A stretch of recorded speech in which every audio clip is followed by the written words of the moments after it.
আবিষ্কারের নেশা মানুষকে পরিবর্তনশীল হতে সহযোগিতা করে, সেই সাথে নতুন নতুন চিন্তা ভাবনা করতে দ্বার উন্মোচিত করে দেয়। আমি এখন আছি রংপুরের পাগলাপীর এলাকায়। আমার সামনে দেখতে পাচ্ছেন অসংখ্য টেলিস্কোপ, মাইক্রোস্কোপ। যদিও সংখ্যা এই জায়গায় 6টি রয়েছে। অসংখ্য বলার কারণ হচ্ছে এটি কোনো দোকান নয়, এটি একটি আবিষ্কারকের বাড়ি। আমরা দেখতে পাচ্ছি এখানে একটি টেলিস্কোপ। আমরা সাধারণত চিন্তা করি টেলিস্কোপ দিয়ে অনেক দূরের জিনিস দেখা যায়। এটি কি কখনো নিজে বানানো সম্ভব?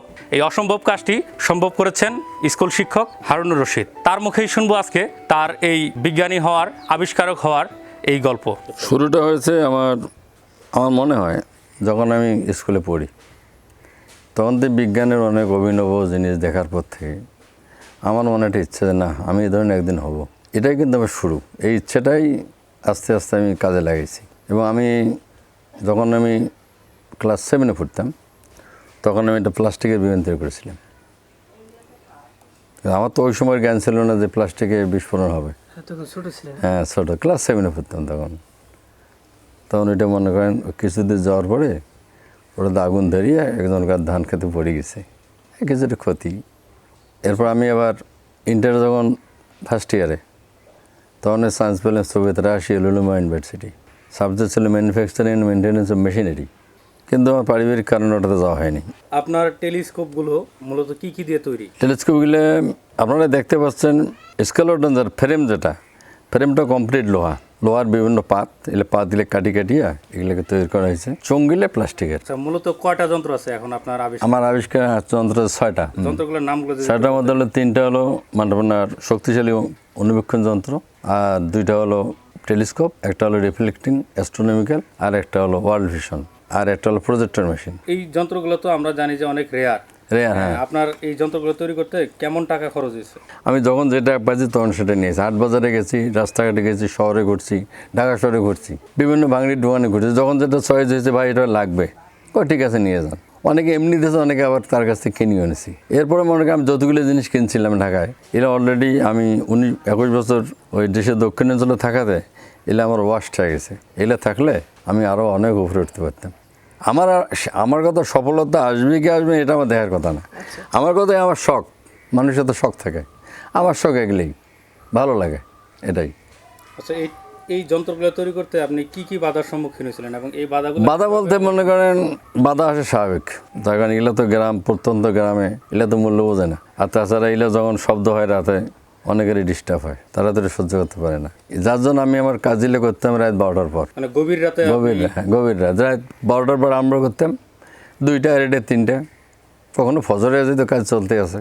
এটা হল ওয়ার্ল্ড ভিশন টেলিস্কোপ। সারা ওয়ার্ল্ড মানে মহাবিশ্ব যাকে বলা হয়, ওয়ার্ল্ড বলতে পৃথিবী, এটা হলো মহাবিশ্ব, ইউনিভার্স।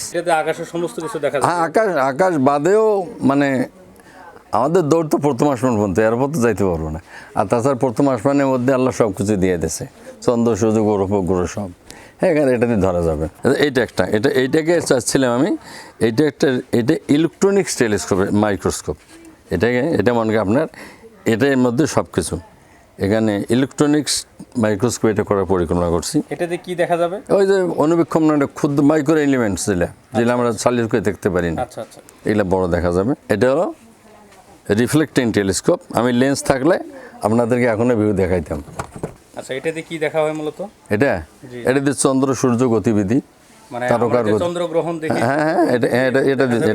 এটাই ধরা পড়বে। এটা দিয়ে আমি যে এটা দিয়ে কোনো জীবনে কোনো বেনিফিটেড হবো এ পটগুলো আমার নাই। এগুলো থাকবে, সব ওকে করবো। আমার নাতিরা দেখবে যে না আমার দাদু কি নানু এলে করে গেছে। আপনার এই আবিষ্কারের খবরটা কোনো বাংলাদেশের যেসব সংস্থাগুলো আছে যারা উদ্ভাবকদেরকে আগে নিয়ে যাওয়ার জন্য চেষ্টা, আমি শোনেন, আমি এগুলোর ব্যাপারে আমি একবার রংপুর ডিসি অফিসে একটা দরখাস্ত দিয়েছিলাম। এরপর আমি একবার কুমিল্লা গেল প্রেসিডেন্টের সাথে আমি ওনার হাতে একটা ইংলিশে একটা চিঠি দিয়েছিলাম এই ব্যাপারে। তাছাড়া মনে করি আপনি বিভিন্ন দেশেও এটা ব্যাপারে লিখছিলাম, তারাও তো খুলি দেখেনি এখনো। হতে পারে। আমার কথা হলো যদি আমার মানে নিজস্ব কোনো ওয়ার্কশপ থাকতো তাই এগুলোর স্ট্রাকচারটা আরো অভিনব হতো, কিন্তু যেহেতু নাই, ওই সামনে যেটা আছে এইটাকে আর বেশি পরিশ্রম না করিয়ে ওইটার অনুরূপ করে রূপ দেওয়ার চেষ্টা করছি, যার জন্য এত কানেকশন বেশি। আমার মনে করেন যে নাট বোল্ট বেশি ইউজ হয়েছে, কারণ হলো ঘন ঘন টুকরে টুকরে, কিন্তু যদি আমার একটা ডাইসে আসতো তাহলে এক ডাইসে পুরোটা চলে আসতো। আপনার এই আবিষ্কার নিয়ে ভবিষ্যৎ পরিকল্পনা কি? ভবিষ্যৎ পরিকল্পনা আমি এগুলো করতেই থাকবো, এবং আমি চাচ্ছি মানুষ যখন, যেহেতু অনেকে বলে যে মানুষ বয়স হইলে সব কিছু কমে যায়, কিন্তু আমি দেখছি যে মানুষের বয়স হলে সব বাড়ে। আমার মনে তখন অভিনব আবিষ্কারের চিন্তা ভাবনা মাথায় ঘুরতেছে। কি সেটা আমরা মনে করেন আমি এখন হঠাৎ মনে মনে একটা চিন্তা যে না, আমি নিজে একটা স্পেস ক্রাফট করি, নিজে উড়াবো আকাশে, এটা পরিকল্পনা। দেখি বিশাল ব্যাপার, বিশাল, মানে এটা আমি 2024 সালে শুরু করবো ইনশাল্লাহ, এটা পরিকল্পনা আছে। এতক্ষণ দেখলাম একজন স্কুল শিক্ষকের বেশ কিছু আবিষ্কার, সেই সাথে তার স্বপ্ন জানলাম, তার জীবনের অনেক ইতিহাস সম্পর্কে আমরা জানতে পারলাম। আজকে বিদায় নিচ্ছি, সকলে ভালো থাকুন, সুস্থ থাকুন, খোদা হাফেজ।